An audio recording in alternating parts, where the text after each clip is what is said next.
पायाभूत सुविधा, इन्फ्रास्ट्रक्चर.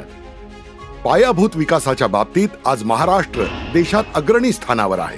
माननीय एकनाथ शिंदे यांच्या दूरदृष्टीमुळे आणि सुनियोजित प्रकल्पांमुळे महाराष्ट्राच्या प्रगतीचा आलेख उंचावत जात आहे.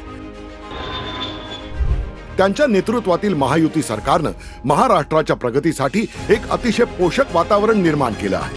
विविध पायाभूत सुविधांचे जाळं आज महाराष्ट्रभर निर्माण करण्यात आले आहे. राज्यातील असाच एक विराट प्रकल्प म्हणजे हिंदू हृदय सम्राट स्वर्गीय बाळासाहेब ठाकरे समृद्धी महामार्ग. तब्बल 701 किलोमीटर लांबीचा हा महामार्ग मुंबई ते नागपूर दरम्यान 10 जिल्ह्यांना जोडतो. या महामार्गामुळे राज्यातील अनेक महत्त्वाच्या शहरांदरम्यान दळणवळणास गती मिळाली आहे. राज्यातील शहरांमध्ये मेट्रो सुविधांचं अतिशय सुदृढ जाळं निर्माण होत आहे.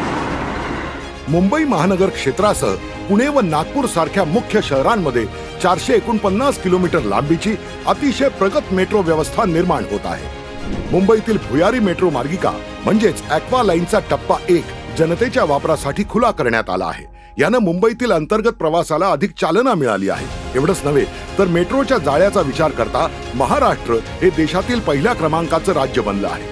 मुंबईच्या पश्चिम किनारपट्टीलगत उभारण्यात आलेल्या धर्मवीर स्वराज्य रक्षक छत्रपती संभाजी महाराज दक्षिण मुंबई किनारी रस्ता प्रकल्पानं मुंबईचा एकूणच कायापालट होणार आहे. हा मार्ग मुंबईला दक्षिण उत्तर जोडण्यासाठी अतिशय महत्त्वाचा ठरणार आहे. तसंच या प्रकल्पात जमिनी खालून जाणाऱ्या कोस्टल रोडचा सुद्धा समावेश आहे. या रस्त्याचा पुढे पालघर जिल्ह्यापर्यंत विस्तार करण्यात येणार आहे. मुंबई आणि नवी मुंबई या जिल्ह्यांना जोडणारा अटल बिहारी वाजपेयी शिवडी न्हावा शेवा अटल सेतू हा एक प्रमुख प्रकल्प आहे. तब्बल 21.8 किलोमीटर लांबीचा हा सागरी सेतू भारतातील सर्वाधिक लांबीचा सागरी सेतू आहे. या प्रकल्पामुळे मुंबई व नवी मुंबई दरम्यानच्या प्रवासासाठी लागणारा वेळ काही मिनिटांवर आला आहे.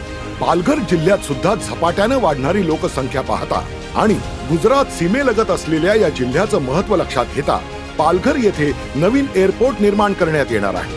आशियातील सर्वात मोठी झोपडपट्टी असल्यानं मुंबईतील धारावी हा विभाग देशभरात कायमच चर्चेचा विषय राहिला आहे. ह्याच धारावी विभागाला एक नवी ओळख मिळवून देण्याच्या उद्देशानं महाराष्ट्र सरकारनं धारावी पुनर्विकास प्रकल्प हाती घेतला आहे.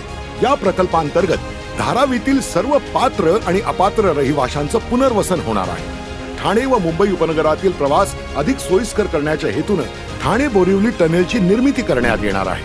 तसंच गोरेगाव व मुलुंड दरम्यान तयार करण्यात येत असलेल्या टनेलचं काम सुद्धा प्रगतीपथावर आहे. या प्रकल्पांमुळे अंधेरी कुर्ला रोड आणि घोडबंदर रोड सारख्या इंटरपासवरील वाहतुकीचा भार कमी होण्यास मदत होणार आहे.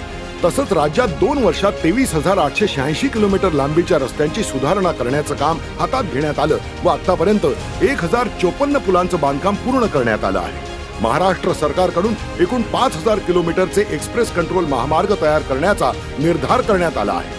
याशिवाय Mumbai Pune missing link, Pune ring road, Thane अंतर्गत मेट्रो, विरार ते Alibag multi module corridor, Konkan expressway, Revas ते सिंधुदुर्ग कोस्टल रोड ही कामं प्रगतीपथावर आहे.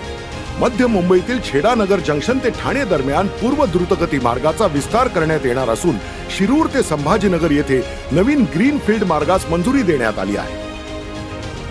आज महाराष्ट्र राज्यात एकूण 8 लाख कोटींची विकास कामं प्रगतीपथावर आहे. एकनाथ शिंदे यांच्या नेतृत्वातील महाराष्ट्रानं परिवर्तनाची वाट निवडली आहे.